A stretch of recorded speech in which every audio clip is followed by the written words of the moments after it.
Hello बच्चों, let's read the question. The question says that let the mean and variance of 12 observations be 9 by 2 and 4 respectively.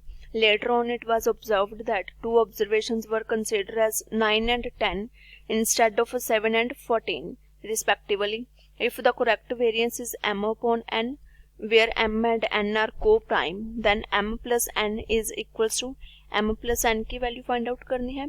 So first of all key concept क्या use करेंगे, key concept. First result is mean किसके equals to होता है हमारे पास, which is denoted by X bar. It is equals to summation X I where I goes to 1 to n divided by n, which is total number of terms. And second result variance किसके equals होता है, it is denoted by sigma square. It is equals to summation i goes to 1 to n summation xi square divided by n minus summation xi where I goes to 1 to n divided by n whole square.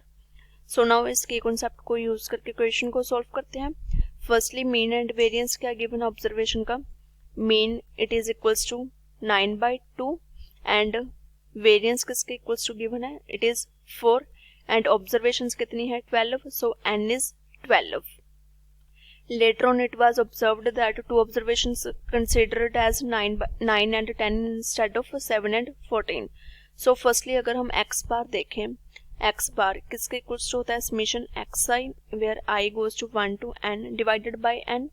So from here it is 9 by 2 equals to summation xi as it is divided by n. n क्या है हमारे पास, it is 12.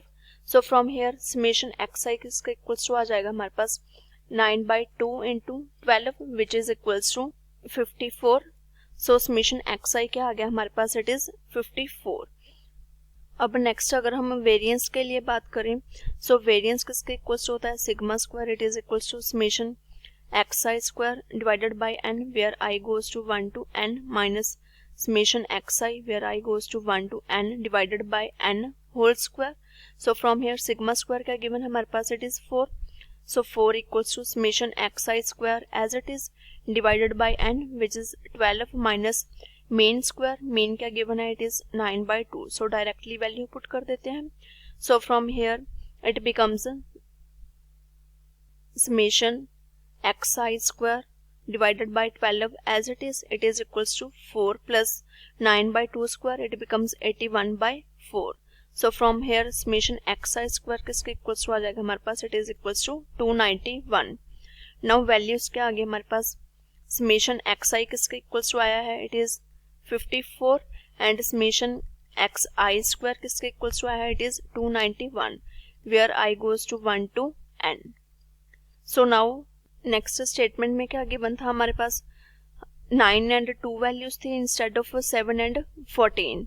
9 and 10 consider कर ली थी. सो new mean and variance find out करेंगे. So firstly new mean किसके equals to आ जाएगा, new mean के लिए न्यू समेशन xi चाहिए होगा. सो समेशन xi न्यू किसके इक्वल्स टू आ जाएगा, जो पहले एक्चुअल में आया था हमारे पास 54 माइनस जो हमने वैल्यूज इनकोरेक्ट रीड कर ली थी विच आर 9 एंड 10, उनको माइनस कर देंगे. उनकी जगह पे ऐड क्या करेंगे correct value which is 7 plus 14. So from here it is equals to 56. So new mean क्या आ जाएगा हमारे पास, which is equals to summation xi क्या आ गया 56 divided by total number of terms, वो तो सेम ही रहेंगे हमारे पास, विच इज इक्वल्स टू 12. अब similarly new variance find out करेंगे, उसके लिए न्यू समेशन xi स्क्वायर चाहिए होगा हमें.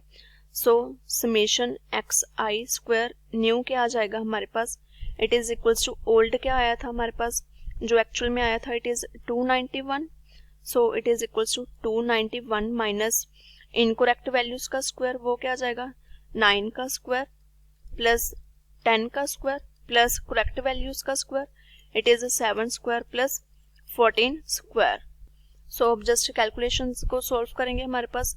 So it is equals to 291 minus 9 square plus 10 square. So it becomes minus 81 minus 100 plus 7 square plus 14 square. So it is 49 plus 14 square. It is 196. So from here it is equals to 355. So new variance किसके equals to आ जाएगा हमारे पास, it is equals to new summation xi square होगा which is equals to 355 upon 12 minus new mean square होगा which is 56 upon 12. So 56 upon 12 square. Now इस value को just calculate कर लेंगे.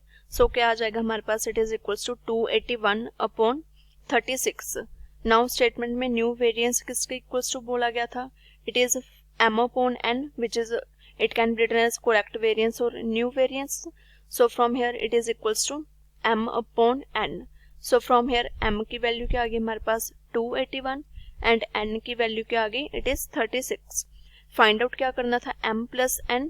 सो from here m plus n which is equals to 281 plus 36. So from here it is equals to 317. So this is our final answer. अब इसको options के साथ match करते हैं. So 317 which is option C. So C is the correct answer. I hope you all understand it well. Thank you.